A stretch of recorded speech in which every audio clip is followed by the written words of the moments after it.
નમસ્કાર, હું છું હિના અને આપ જોઈ રહ્યા છો ઇન્ડિયા ન્યૂઝ ગુજરાતના મહત્વના સમાચારની શરૂઆત કરીએ સૌપ્રથમ સુરતથી। તો સુરત ડિસ્ટ્રિક્ટ કોર્ટમાં બોમ્બ મુકાયાની ધમકી ભર્યો ઈમેલ મળ્યો છે। ઈમેલમાં કોર્ટમાં માનવ આત્મઘાતી વિસ્ફોટ મૂક્યો હોવાનો ઉલ્લેખ કરવામાં આવ્યો છે। સુરત ઉપરાંત ગુજરાત હાઈકોર્ટ સહિત રાજ્યની અન્ય 6 કોર્ટને ઉડાવી દેવાની ધમકી આપવામાં આવી છે।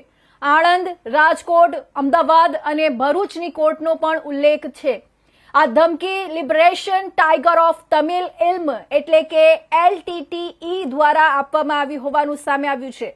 સુરત સહિત રાજ્યની અન્ય 5 કોર્ટમાં ડોગ સ્ક્વોડ અને બોમ્બ સ્ક્વોડ દ્વારા તપાસ ચાલી રહી છે। પરિસ્થિતિને ધ્યાનમાં રાખી સુરત ડિસ્ટ્રિક્ટ કોર્ટમાં આજે રજા જાહેર કરવામાં આવી છે।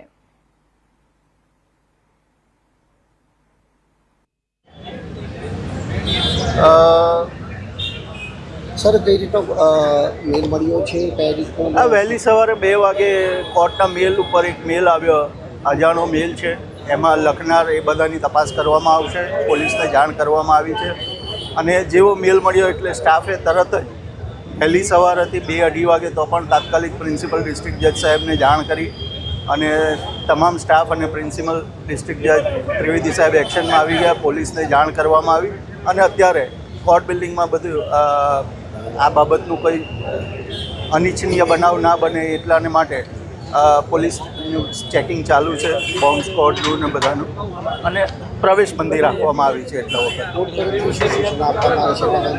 એટલે અત્યારે કોઈ પણ વકીલશ્રી, પક્ષકાર, સ્ટાફ, જજીસ બધાને અત્યારે સુરક્ષાના હેતુને ધ્યાનમાં રાખીને પ્રવેશ બંધ રાખ્યો છે। હાલ જે રીતે સુરત કોર્ટની વાત કરીએ, સુરત કોર્ટે મોડી રાતે એક મેલ આવ્યો હતો, બોમ્બથી ઉડાવી દેવાની ધમકી મળી હતી, જેથી પોલીસ કાફલો ઘટના સ્થળે પહોંચી ગયો છે। સમગ્ર ડોગ સ્ક્વોડ અને બોમ્બ સ્ક્વોડ દ્વારા ચેકિંગ હાથ ધરવામાં આવી રહ્યું છે। આપણા સાથે સિનિયર એડવોકેટ સરકારી વકીલ છે નયનભાઈ સુખડિયાવાલા। હા નયનભાઈ, કઈ રીતની ધમકી, કઈ રીતનો મેલ મળ્યો હતો અને કઈ રીતે? આજે વહેલી સવારે 2 વાગે મેલ આવ્યો કોર્ટના મેલ આઈડી પર કે કોર્ટને મેલ બોમ્બથી ઉડાડી દેવાના છે, તે પ્રકારનો મેલ આવ્યો। પણ ચોક્કસ આ કોર્ટ એવો કોઈ ઉલ્લેખ નથી, પરંતુ સુરક્ષાના હેતુસર પ્રિન્સિપલ ડિસ્ટ્રિક્ટ જજ સાહેબે તરત જ પોલીસ કમિશનર, પોલીસ ડિપાર્ટમેન્ટને જાણ કરી અને અત્યારે ચેકિંગ ચાલુ છે। લોકોએ કોઈ ડરવા જેવી વાત નથી। લોકોને એટલી જ વિનંતી છે કે ભીડભાડ અત્યારે ઓછી કરે અને 12 વાગ્યા પછી બીજા ઇન્સ્ટ્રક્શન આવશે તે પ્રમાણે કોર્ટ આગળ કાર્યવાહી ચાલુ થશે। કઈ રીતના મેલ દ્વારા જણાવવામાં આવ્યું હતું, શું મેલમાં કહેવામાં આવ્યું હતું? એ મેલની હકીકત હું અત્યારે આપને નહીં કહી શકું, કારણ કે તપાસ ચાલુ છે એટલાને માટે, પરંતુ ધમકીભર્યો મેલ હતો અને ડિસ્ટ્રક્ટિવ બાબત હતી, એટલે અત્યારે ચેકિંગ ચાલુ છે। કેટલા વાગે સાહેબ કોલ આવ્યો? 2 વાગે રાત્રે। અત્યારે કઈ રીતના અત્યારે ચેકિંગ ચાલુ છે। લોકોને કઈ રીતના અત્યારે લોકોને અપીલ એવું કે કોઈ ડરવા જેવી વાત નથી અને આવા ધમકીભર્યા મેલથી કંઈ કોઈનું વળવાનું નથી। ખાસ વાત એ કે આવી ભીડ ઓછી કરે, 12 વાગ્યા પછી વધારે ઇન્સ્ટ્રક્શન આવશે, પછી આગળની કોર્ટની કાર્યવાહી ચાલશે।